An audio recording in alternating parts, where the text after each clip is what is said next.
Next. Huwag ka naman salita. Okay, sige. Galingan mo. Ano yan? Very good. Very good. Very good. Oops.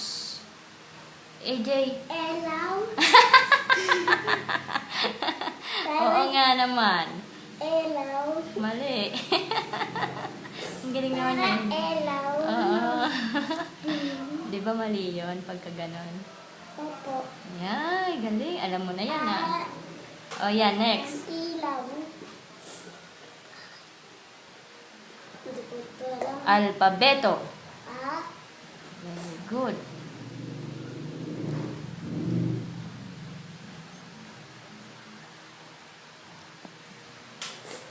Dapat small a na lang. Dapat bigyan mo. Hindi, small a dapat. Dapat malaki. Kasi ano eh. Ay, oo nga. O, sige, sige, sige. Okay. Alpabeto. No. O, sige. Ano yan? Ayan, na-drawing na yan. Hindi mo naman. Anong umpisa ng X? In. Sulat mo. Tandaan mo yung sulat mo. Next. Yan. Ilong. Very good. Next. Ilong. Ilong yan, ilong. Hindi aylong.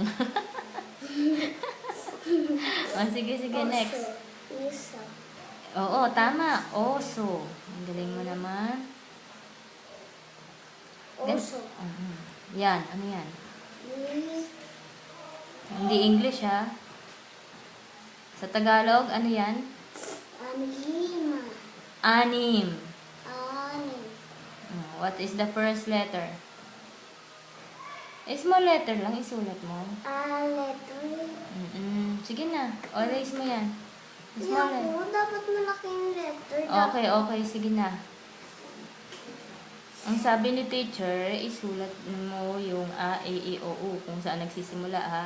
O yan, ano yan? What's next?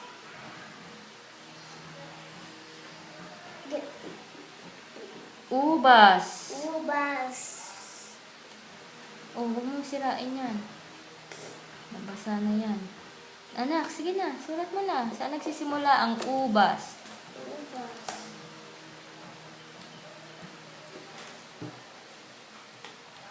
Right. Finish that. Hindi ko alam yung O. U. Very good. Very good. Next. Itlog. Saan nagsisimula ang Isa itlog? ng assignment ko. Marami pa. 1. Opo, 31 to 32. Is dalawa lang pala. O, bilisan mo na. Tapos na tayo eh. Yung itlog, hindi ka pa tapos. Tapos na ako dito ah. Itlog. Saan nagsisimula ang itlog? Ay! Etlog?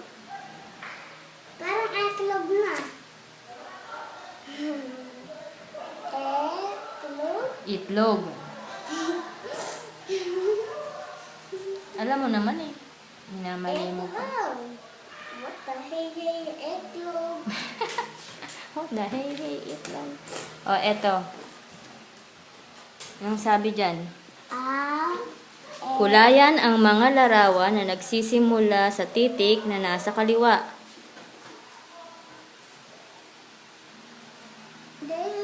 O, crayon ang kailangan mo dyan. From X